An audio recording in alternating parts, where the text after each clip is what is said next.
Conferencia a cargo de Luis Fernando Andrade, ingeniero industrial de la Escuela de Ingeniería de la Universidad de Florida, máster en Administración de Empresas de Wharton School en la Universidad de Pensilvania. Ha desempeñado su labor profesional en McKinsey & Company como socio, director y consultor, expresidente de la Agencia Nacional de Infraestructura.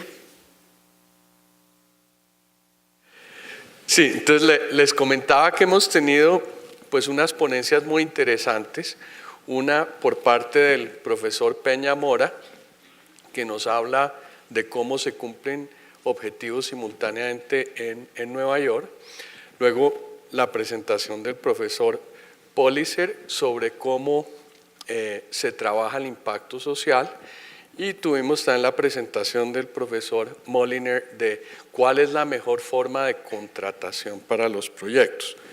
Yo les voy a hablar de algo diferente. Les voy a hablar es de cómo se asegura uno que tiene instituciones sostenibles en el gobierno. ¿Y qué quiero decir por instituciones sostenibles? Quiere decir instituciones que puedan repetidamente en el largo plazo entregarle a la ciudadanía los proyectos que la ciudadanía necesita. Que los proyectos o las agencias no sean efímeras, que no sean una flor de un día, sino que podamos cada vez más tener instituciones más fuertes y más competentes. Y eso es muy relevante hoy en nuestro país. ¿Por qué? Nosotros estamos en un momento muy especial, tal vez no nos damos cuenta por todos los problemas que enfrentamos en el día a día, pero Colombia está en una situación que no ha tenido hace mucho tiempo. O sea, los índices de violencia han caído muchísimo. Con el acuerdo de paz da la impresión de que la violencia política va a llegar a su fin. No los otros tipos de violencia, pero la violencia política sí.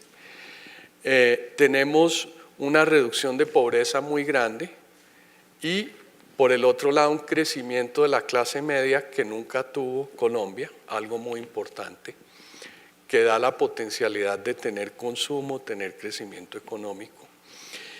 Y tenemos una integración importante con las mayores economías del mundo. O sea, tenemos un tratado de libre comercio con Estados Unidos, con Europa, pues antes somos parte de la Organización Mundial de Comercio, y el país es visto en el mercado financiero como un país serio y confiable. Entonces tenemos una calificación de riesgo de grado de inversión y podemos conseguir dinero afuera. Entonces fíjense la cantidad de cosas buenas que tenemos. Sin embargo, el país no está avanzando a la velocidad que debería avanzar. Y hay muchas razones para ello. Yo me voy a concentrar solo en una de ellas, y es la falta de calidad institucional en el Poder Ejecutivo. Porque es que resulta que el liderazgo importa. O sea, si hay una entidad que es capaz de liderar y hacer cosas, el país avanza. Si las entidades no son capaces de liderar y no hacer cosas, pues avanza, pero avanza más despacio. Entonces, les voy a contar primero lo que fue el proceso de transformación para poder desarrollar toda la infraestructura que estamos desarrollando ahora. Fue un proceso muy difícil que requirió mucho liderazgo desde muchas áreas del gobierno. Luego les voy a hablar el papel que jugó la ANI, cómo se creó la ANI y cómo pudo liderar este proceso. Pero luego voy a entrar un poco en la parte negativa, y ¿es eso sostenible o es una flor de un día? Es algo efímero que por el funcionamiento, digamos, de nuestro sistema político va a acabar otra vez decayendo al nivel de equilibrio de mediocridad. Entonces, esa es una buena pregunta.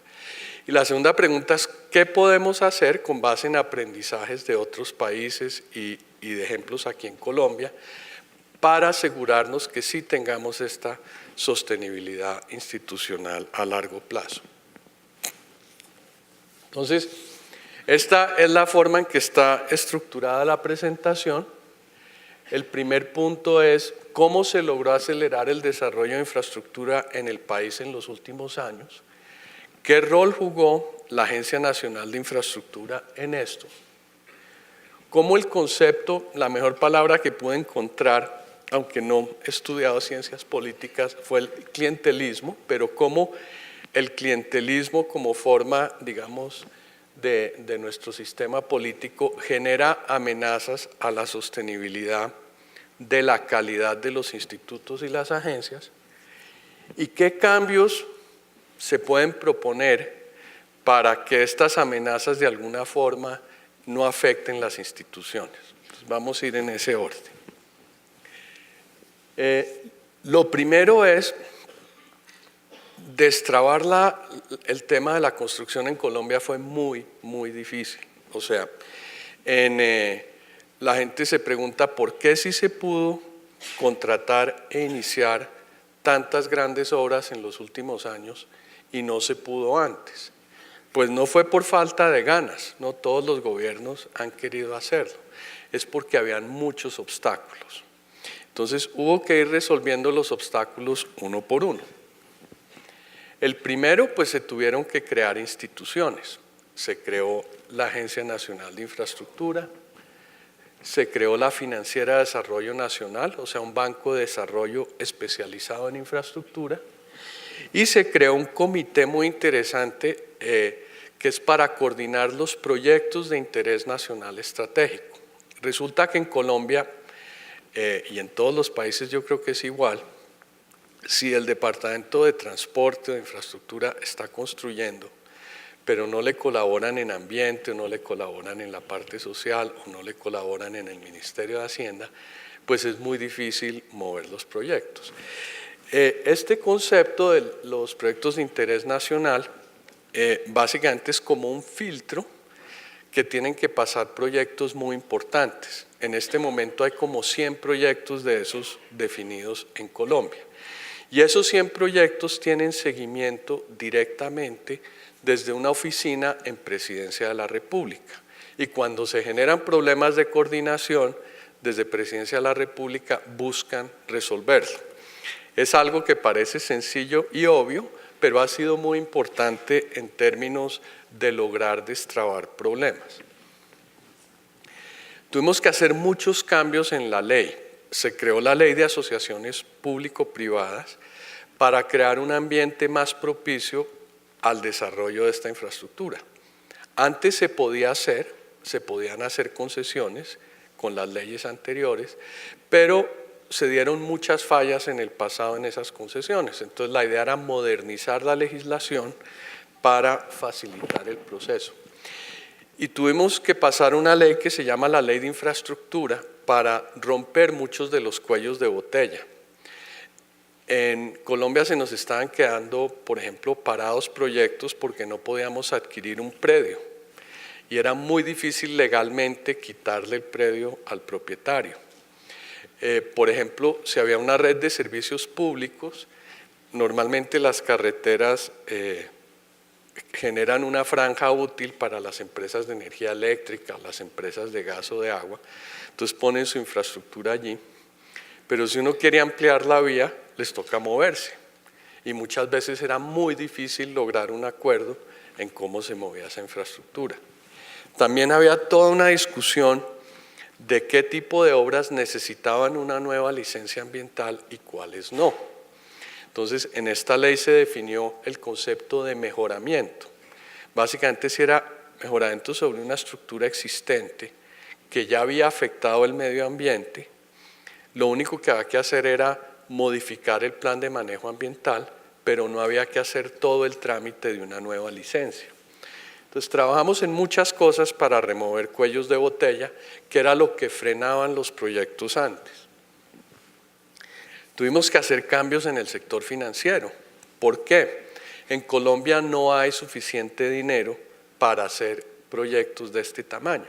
Los bancos no tienen suficiente dinero para hacerlo. Y además no pueden prestar a tan largo plazo como necesitan estos proyectos. Entonces, por ejemplo, se creó una nueva figura, unos fondos de deuda que pueden captar de los fondos de pensión y prestarle directamente a los proyectos. Ha sido una innovación muy interesante que ahora se está copiando en otros países de América Latina. ¿Por qué es importante? Porque los fondos de pensión no les importa prestar a largo plazo, todo lo contrario, entre a más largo plazo, mejor para ellos. Y por ejemplo, se hicieron otros cambios, este fue muy importante, reducción de retención por intereses girados al exterior. Antes, si uno se endeudaba, por ejemplo en Estados Unidos, y giraba intereses, tenía que pagar un impuesto del 14%. Con las nuevas leyes lo bajamos al 5% para poner en igualdad de condiciones el costo impositivo del dinero externo con el costo impositivo del dinero interno, y eso permitió que fluyera el dinero de afuera hacia Colombia. Hubo que ir por todo el mundo vendiendo estos proyectos porque en los proyectos de asociación público-privada el Estado da derechos o da garantías o aporta a largo plazo, pero realmente el dinero lo tienen que poner los privados. Entonces había que convencer pues, a los inversionistas, a las entidades financieras que trajeran el dinero a Colombia.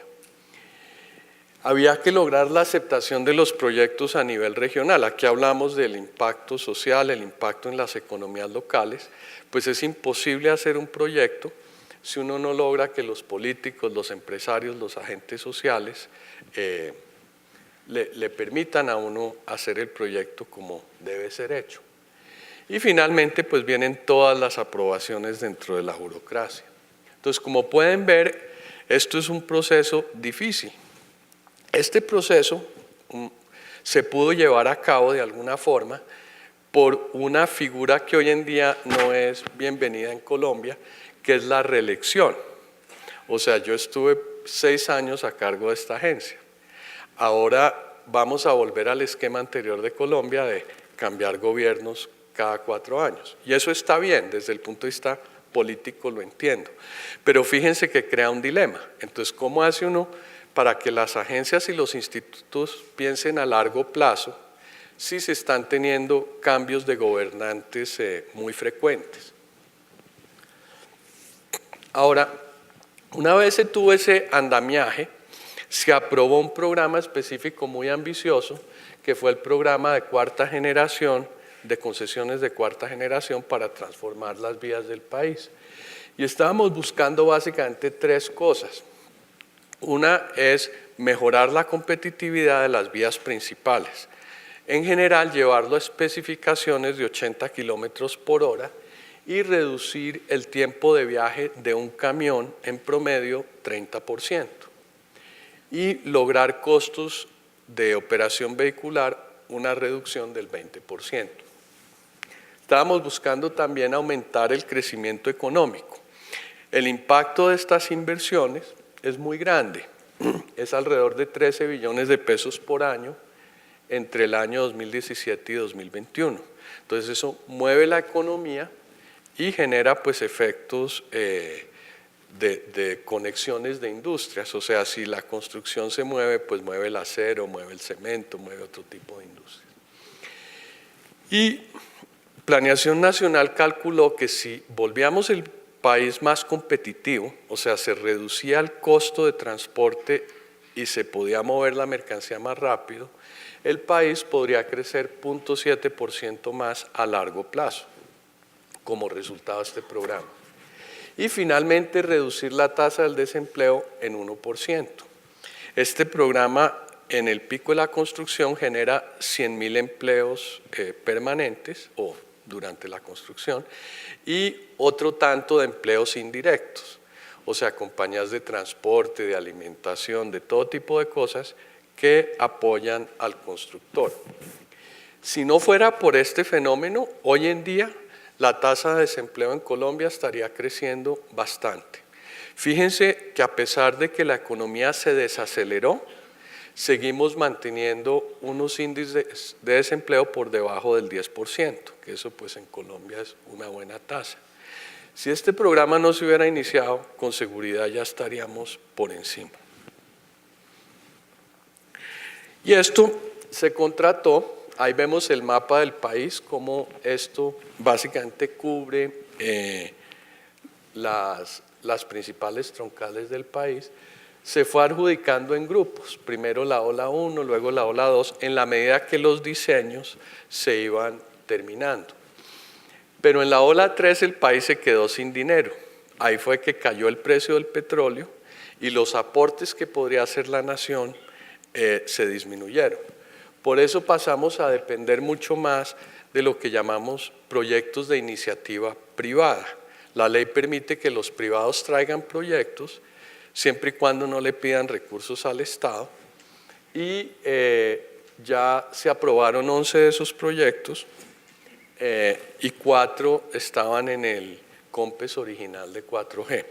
Ahora, sin embargo, ustedes pueden ver, ahí es el color violeta, muchos de los corredores se nos quedaron sin contratar, y ese es uno de los grandes desafíos hacia adelante, dónde conseguir los recursos para realmente completar la red.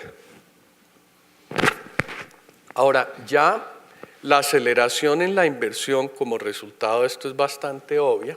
Cuando se crea la ANI en el año 2011, la inversión era 2.6 billones de pesos al año por parte de los privados, los concesionarios.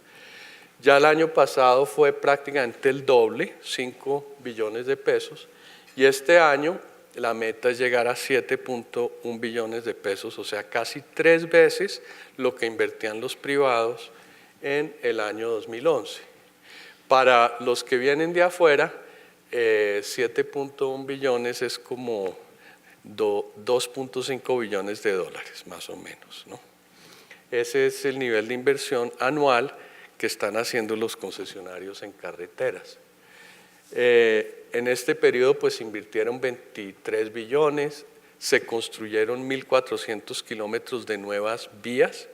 Normalmente son vías paralelas a vías existentes para crear una doble calzada, una calzada en un sentido y la otra de regreso. Se mejoraron más de 2.000 kilómetros, mejoramiento normalmente es la ampliación de la vía y el mejoramiento de las curvas. Se entregaron 200 puentes y 14 túneles. Y esto va en proceso de aceleración. En la capacidad portuaria se logró algo similar.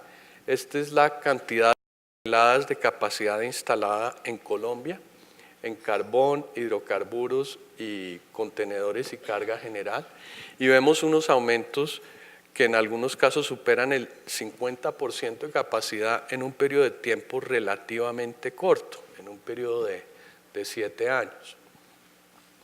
Se invirtieron 3.8 billones de pesos hasta julio del año pasado, en ese periodo, y bueno, pues hoy en día Colombia cuenta con una capacidad portuaria excelente.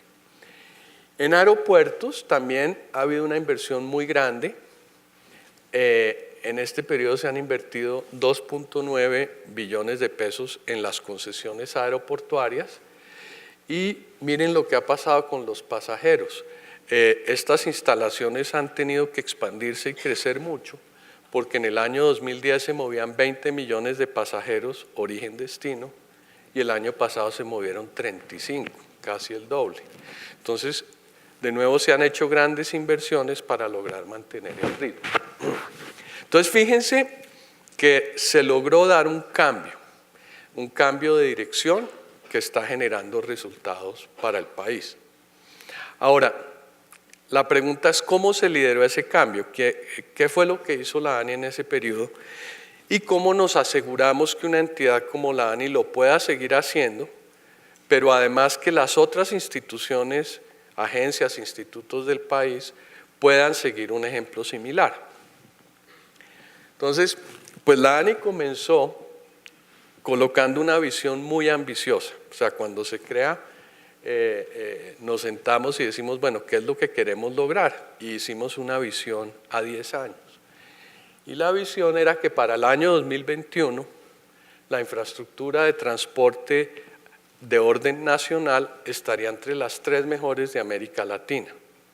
Y que la ANI sería reconocida a nivel mundial como modelo para estructuración y gestión de proyectos.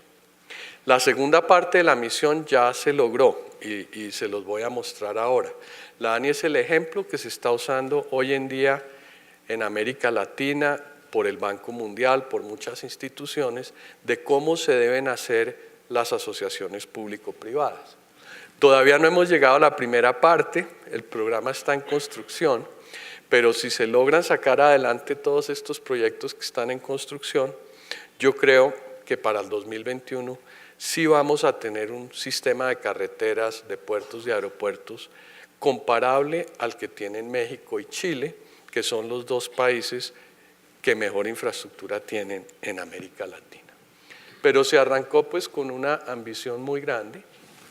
Hoy en día la ANI tiene 119 contratos de concesión, 55 en carreteras, 2 en la red férrea, 55 terminales portuarios y 7 en aeropuertos que cobijan los 16 aeropuertos más grandes de Colombia. Hoy en día, prácticamente todos los grandes proyectos de infraestructura están a cargo de la ANI. Ahora, ¿por qué es eso? ¿Y por qué el modelo de asociación público-privada? En Colombia no hay plata. Colombia es un país pobre y desde que cayó el precio del petróleo se volvió aún más verdad. Entonces, los recursos disponibles para hacer obra pública tradicional con presupuesto del gobierno son muy escasos. Por eso es tan importante un esquema en que uno logre que el sector privado ponga los recursos y los recupere a largo plazo, ya sea con peajes o con tarifas de uso del aeropuerto o con las tarifas portuarias, de tal forma de que se logre hacer la infraestructura a pesar de las restricciones fiscales que pueda tener el gobierno. Si nosotros hubiéramos mantenido un proceso de contratación solo con base en las restricciones fiscales del gobierno, no hubiéramos podido hacer más del 5 o 10% de lo que se está haciendo ahora. Y pues este es el tipo de obras que se están construyendo por todo el país. Este, por ejemplo, es un viaducto entre Girardot e Ibagué, se llama la variante de Gualanday. Fíjense que antiguamente pues las carreteras iban por abajo y luego iban subiendo la ladera.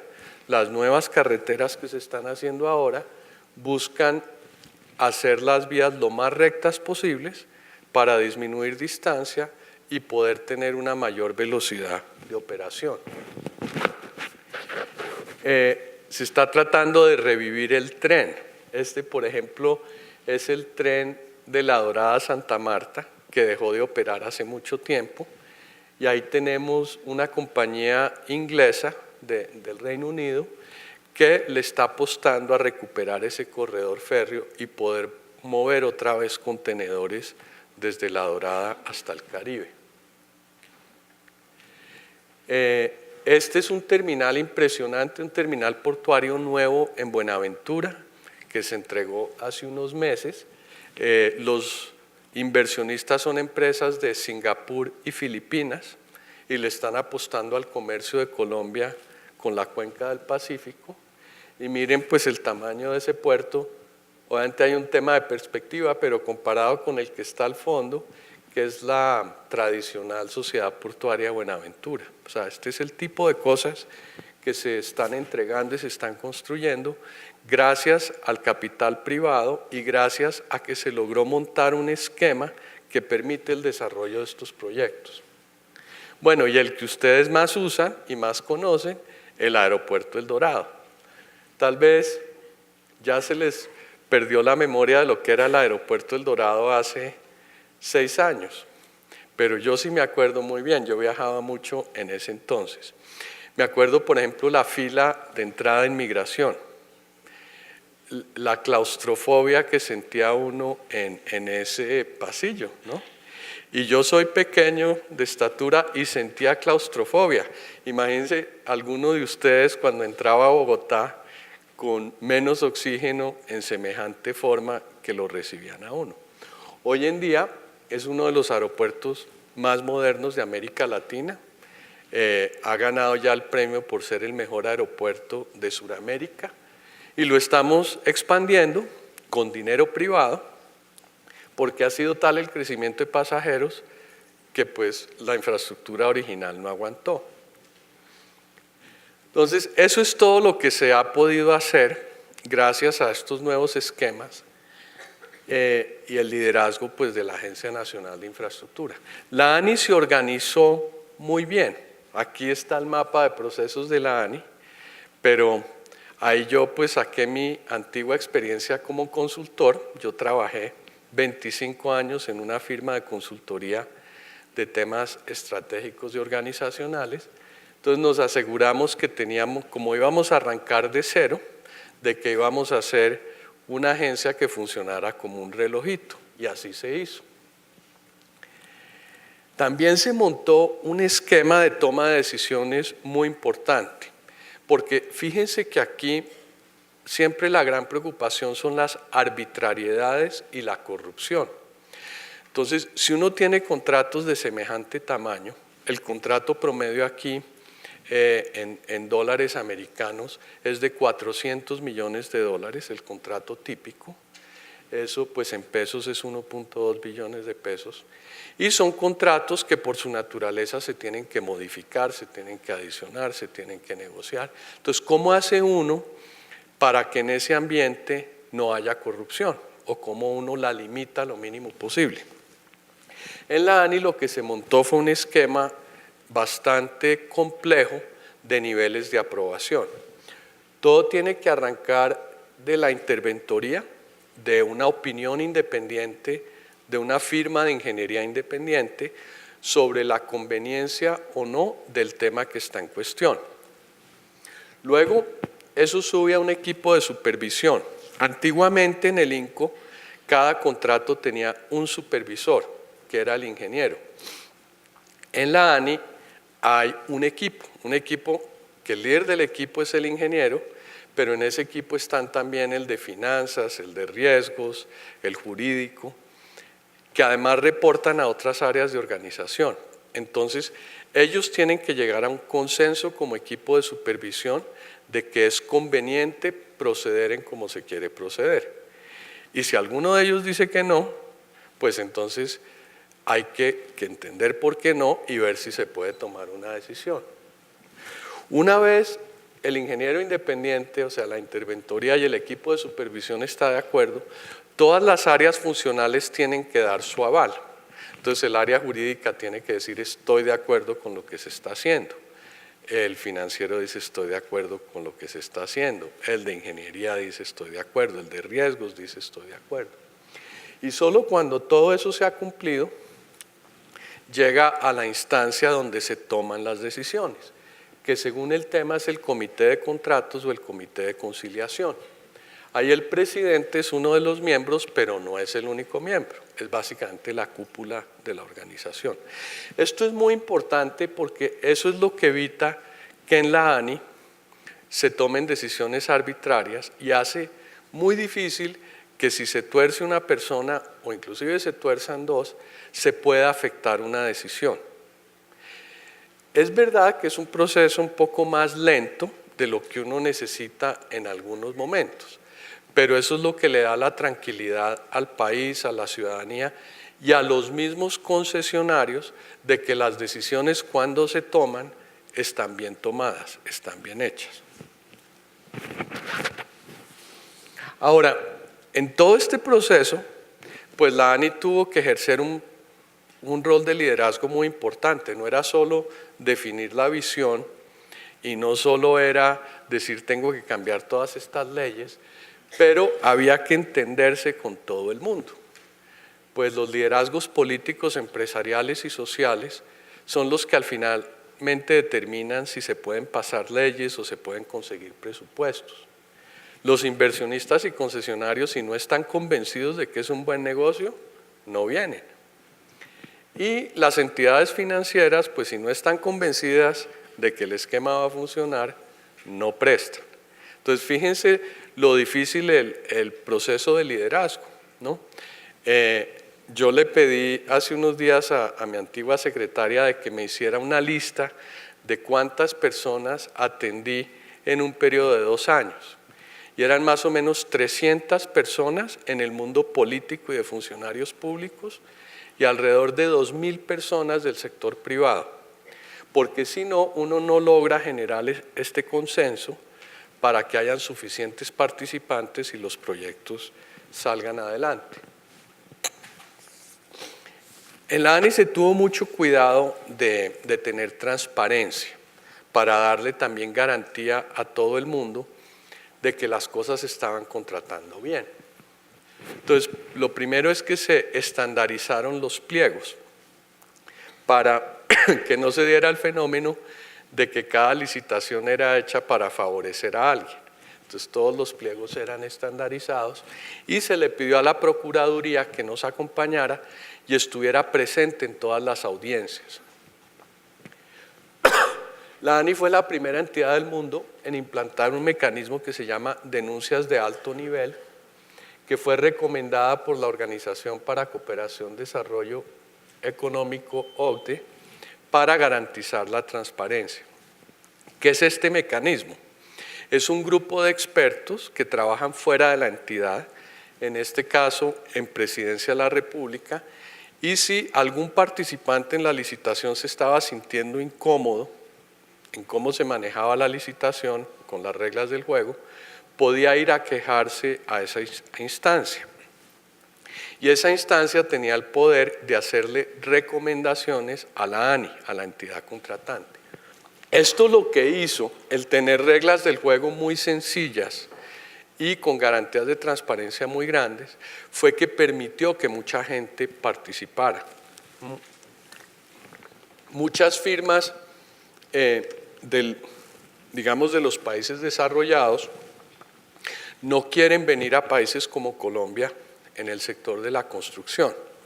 ¿Por qué? Porque si hay una probabilidad de que se dé un pago indebido, un soborno o algo así por el estilo, eso es un delito en sus países de origen. Entonces es muy riesgoso para ellos entrar en un mercado donde esa pueda llegar a ser una práctica común. Entonces, para lograr que ellos vinieran, había que tener unas reglas del juego muy sencillas, muy claras, para que nadie pudiera hacer trampa. Y eso lo que llevó fue que en esos 31 procesos logramos que participaran más de 76 empresas nacionales y 21 empresas internacionales. La mayoría de estas empresas internacionales nunca habían operado en Colombia, o sea, vinieron a Colombia por primera vez porque este proceso les dio confianza. Las adjudicaciones, esto solo en carreteras, a la fecha iban en 43 billones de pesos, esos son como 15 billones de dólares, lo cual lo posiciona como el programa más ambicioso en la historia de nuestro país. Y ninguna adjudicación fue demandada por el perdedor, eso es muy importante. En Colombia la norma, por ejemplo en el INCO, era que el que perdía siempre salía a quejarse y a demandar. Aquí en 31 procesos no hubo una sola demanda, o sea, los perdedores aceptaron. Y ante la ANI se han certificado 23 cierres financieros por 29 billones de pesos y muy importante, la mayoría de las entidades financieras son extranjeras. O sea, se logró convencer a los bancos de afuera que vinieran a financiar las obras aquí en Colombia. Y miren todos los premios y reconocimientos entonces que logró este programa, precisamente por haberse hecho así. La revista británica P3 le dio el premio a la ANI como la mejor agencia de APPs en el continente americano en el año 2014. Eso fue inclusive sobre las agencias de asociaciones público-privadas de Canadá y de Estados Unidos. La función pública, que es el órgano que regula pues, el empleo y las entidades públicas en Colombia, hizo una evaluación para el año 2015-2016 con una cosa que llama el índice sintético de desempeño institucional.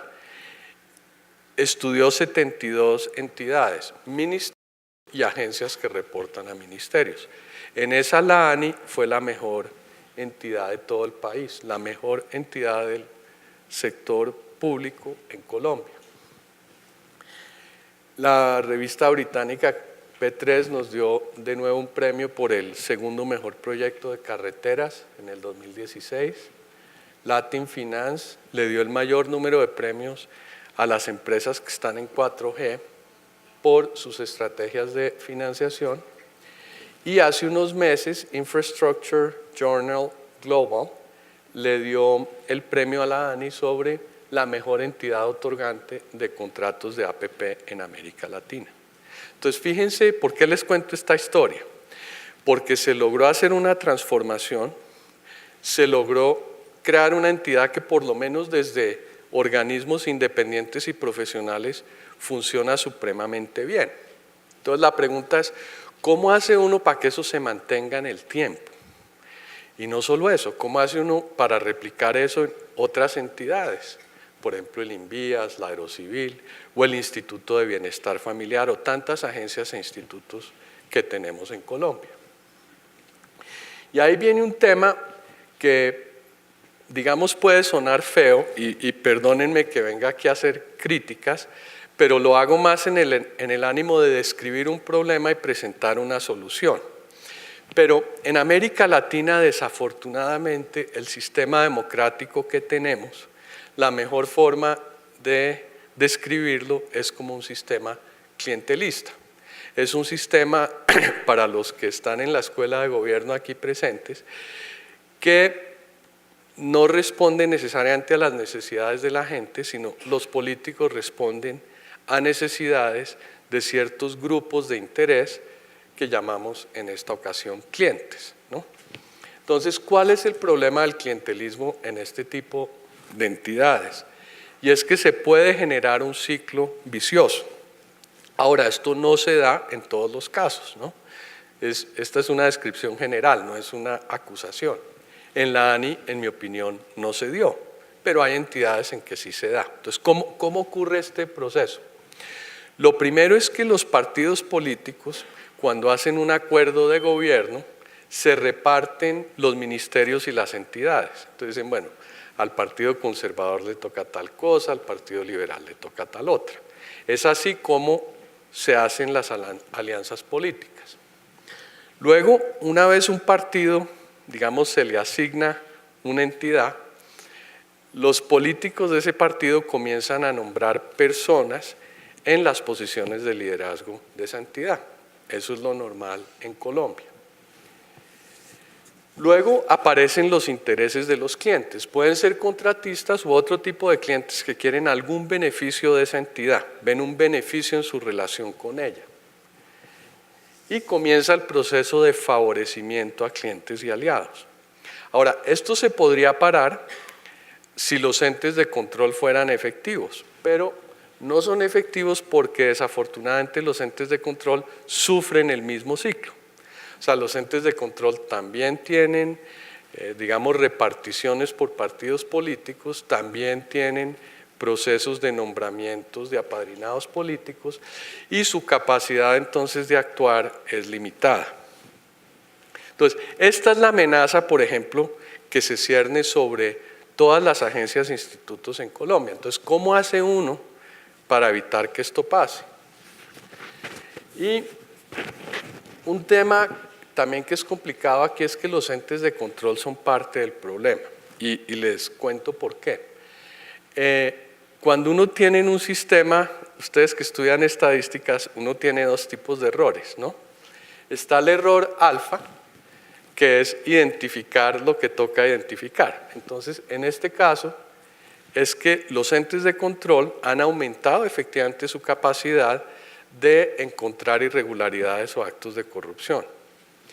Pero están haciendo una tarea muy mala en el tipo beta, y es básicamente iniciarle investigaciones a personas o a individuos que llevan a lo que llaman vulgarmente un falso positivo.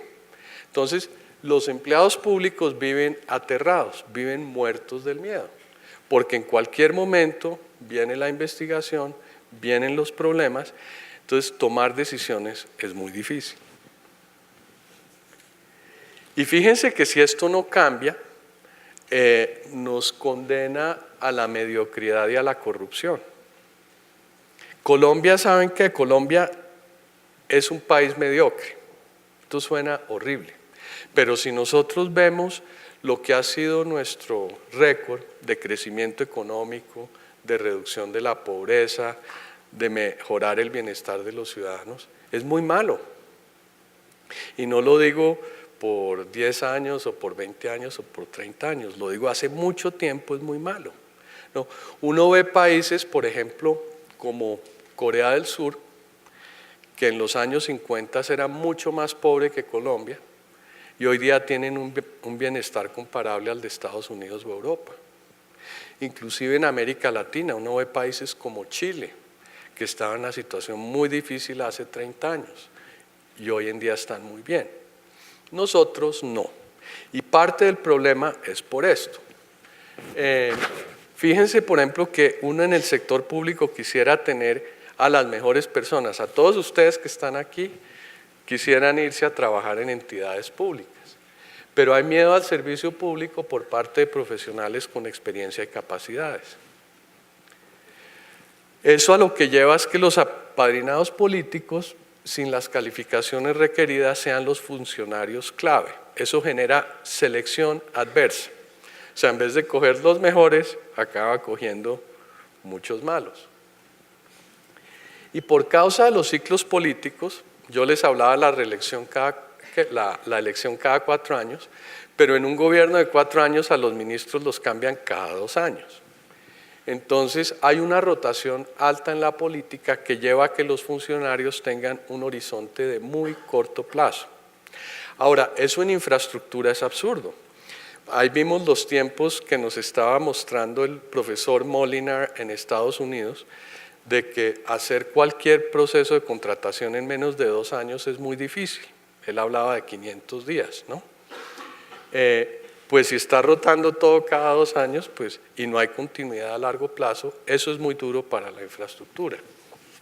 En el caso de la ANI lo pudimos hacer porque hubo un proceso de continuidad de 6 años, pero eso es atípico. Ahora, para no tener problemas con entes de control, estos mismos empleados evitan tomar decisiones complejas. Se genera una parálisis burocrática. Y la única vez que toman decisiones riesgosas es cuando hay algún premio de por medio, que eso es terrible, ¿no? Entonces, este es el peligro que se cierne sobre las entidades. Y eso es lo que tenemos que pensar en una forma estratégica de cómo asegurar que no pase. Ahora, la ventaja es que sí se puede resolver. Hay soluciones en el mundo, hay soluciones en Colombia que demuestran que esto sí se puede hacer. Entonces, por ejemplo, hay modelos de buen gobierno para el sector público ampliamente probados y codificados por miembros de la OCDE. Yo personalmente he mirado mucho los modelos del Reino Unido, de Canadá y de Australia, de cómo independizan, digamos, el día a día de las agencias del gobierno, y es un modelo excelente, funciona muy bien. En Colombia hemos tenido éxitos. Los hemos tenido en empresas listadas en bolsa que tienen mayoría estatal. Yo les comenté que fui consultor por mucho tiempo. Uno de los clientes que tuve en los años 90 era Ecopetrol. Ustedes no se imaginan el desastre que era Ecopetrol. O sea, en Ecopetrol la contabilidad era mentirosa, nunca cuadraba, se robaban todos los equipos, no había control sobre esas cosas, la productividad era mínima, o sea, Ecopetrol era el desastre de los desastres. Hoy en día Ecopetrol es una firma cotizada en bolsa, el Estado tiene el 90%, o sea, es prácticamente una empresa estatal, pero es una empresa que se administra bien, una empresa con buena contabilidad, con buenos asesores, que va aumentando sus reservas, que toma bien sus decisiones. Entonces, fíjense que no es imposible, en Colombia lo hemos hecho, lo hicimos con Ecopetrol, lo hicimos con ISA y se ha hecho con otras empresas estatales.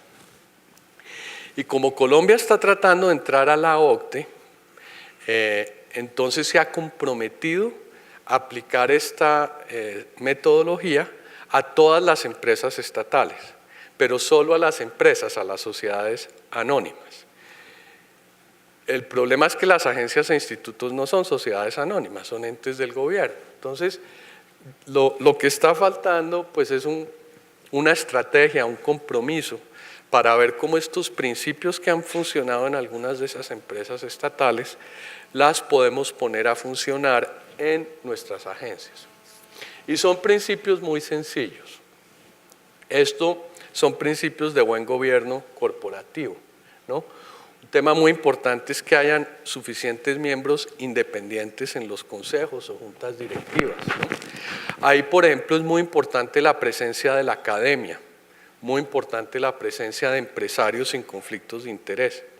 En el Consejo Ejecutivo de la ANI hay 2 miembros independientes y 2 de origen académico, y eso ha funcionado bien. El único problema es que en la ANI los miembros de junta no tienen poder sobre esta decisión, que es tal vez la decisión más importante, que es la de selección de personal. Si uno tiene miembros independientes, debería tener un comité de selección donde haya mayoría de esos miembros independientes para escoger a los altos funcionarios y cuando roten los miembros de junta, a los nuevos miembros de junta. Eso es común en empresas listadas en bolsa. Deben tener una tarea muy importante de seguimiento al desempeño, porque si uno le da más autonomía a las instituciones, tiene que exigirles más. Entonces tiene que haber un proceso de seguimiento al desempeño riguroso y de revisión de la visión y la estrategia propuesta por el gobierno y la entidad, especialmente para aprovechar la experiencia que tienen académicos y que tienen empresarios. Ahora, el problema es que ese sistema no se puede implantar si no cambia el sistema de control, porque fíjense que para que ese sistema funcione, tengo que tener buenos miembros de junta directiva y tengo que tener personas con calificaciones que quieren presentarse como candidatos para ser ejecutivos en esas empresas. Y hay que mejorar pues en los entes de control la capacidad de identificar la corrupción con personas más calificadas, o sea, con menos rotación, mejores metodologías y muy importante, colaboración con la ciudadanía. En la medida en que la ciudadanía está involucrada, haciéndole veedurías a proyectos, es mucho más difícil que pase un acto de corrupción sin que alguien lo detecte. Pero realmente donde tenemos que mejorar es en evitar los errores tipo beta, los famosos falsos positivos. Es muy importante, así como se rompe el ciclo político en las agencias, se tiene que romper el ciclo político en los entes de control, porque si no, nadie se atreve. Miren los problemas que hay hoy en día y les voy a hacer a ustedes algunas preguntas sobre Estados Unidos. Hoy en día un miembro de junta de una empresa estatal o una agencia colombiana y un servidor público responden fiscalmente con su patrimonio por problemas que se presenten en los proyectos. Entonces, imagínense lo absurdo. En la ANI, pues yo no sé, el documento que más pequeño que yo firmaba era de 10.000 millones de pesos, de 3 millones de dólares, y de ahí para arriba. Entonces, si se comete un error o pasa alguna cosa en uno de estos documentos, pues se acabó todo mi trabajo de toda la vida. Eso es absurdo.